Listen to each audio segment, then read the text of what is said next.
네, 대장동 의혹의 핵심 인물 김만배 씨의 허위 인터뷰 의혹에 대해서 여당인 국민의힘 역시 최대 정치 공작 사건이라면서 대통령실 입장에 힘을 보태고 있습니다. 민주당을 향해선 입장을 밝히라며 맹공을 폈는데 민주당은 사실관계를 살펴봐야 한다며 신중한 분위기입니다.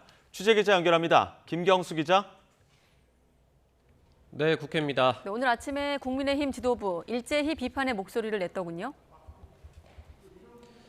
네, 윤재욱 원내대표는 대장동 몸통을 이재명 대표에서 윤석열 대통령으로 둔갑시키려고 한 2022년 대선의 최대 정치 공작 사건이라고 날을 세웠습니다. 정치 공작의 배후와 동조한 사람을 밝혀내야 한다고 강조했는데 박대출 정책위의장도 이재명 대표를 겨냥해 입장을 밝히라고 촉구했습니다. 가짜뉴스 최대 수혜자가 될 뻔한 민주당 이재명 대표는 여전히 입을 닫고 있습니다. 이번에는 왜 야당 탄압 운운하지 않는 건지, 묵인하는 것은 인정하는 건지. 국민의힘은 또 가짜 인터뷰에 스피커를 달아 증폭시킨 언론의 책임도 크다며 특정 방송사를 거론하기도 했습니다.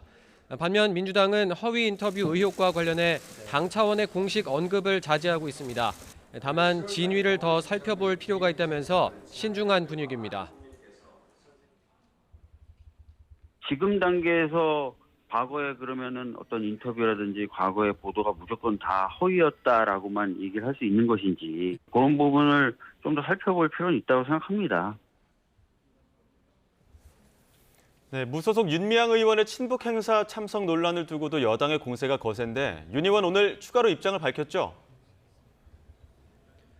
네, 윤미향 의원은 오늘 오전 방송인 김어준 씨 유튜브 방송 출연과 별도 입장문을 통해 자신과 관련된 논란을 재차 반박했습니다. 윤 의원은 자신이 참석했던 일본 간토학살 100주기 추도 행사는 일본 시민사회단체 등이 포함된 추도사업 실행위원회가 주최한 거라고 거듭 설명했는데요. 친북 단체인 조총련 역시 실행위에 속한 여러 단체 중 하나일 뿐이고 조총련과 접촉도 없었다며 조총련 주최 행사에만 참석했다는 의혹 제기는 색깔론이라고 선을 그었습니다. 남북교류협력법을 위반한 적이 없어요. 왜냐하면 저는 조총련을 만나러 갈 계획을 세우지도 않았고요. 저는 당당합니다. 하지만 국민의힘은 윤 의원이 참석한 행사에서 북한 주장에 동조하는 연설이 나왔는데도 윤 의원은 듣고만 있었다며 명백한 국기문란 행위라고 비판을 이어갔습니다. 국회의원 자격도 없다며 어제 국회 윤리특위에 윤 의원을 제소한 국민의힘은 민주당도 윤 의원 제명에 협조하라며 입장 표명을 촉구했습니다.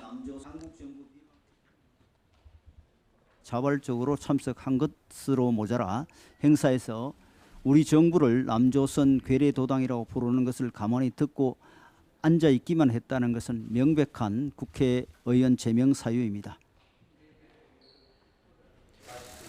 한때 윤 의원이 몸담았던 민주당은 윤 의원과 관련해 별다른 입장은 내지 않고 있습니다.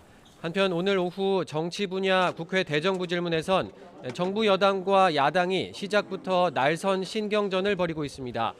민주당은 홍범도 장군 흉상 이전 등 이념 논쟁과 최상병 수사 외압 의혹, 원전 오염수 방류 등을 거론하며 정부와 여당을 비판했습니다. 특히 민주당 일부 의원들은 이대로 가면 국민이 대통령을 탄핵할지도 모른다는 취지의 언급을 해 본회의장에선 반발하는 여당 의원과 고성이 오가기도 했습니다. 반면 국민의힘은 민주당의 괴담 선동이나 선거 공작이 이번이 처음이 아니라고 반격하면서 김만배 씨 허위 인터뷰 의혹에 대한 철저한 수사를 강조했습니다. 지금까지 국회에서 전해드렸습니다.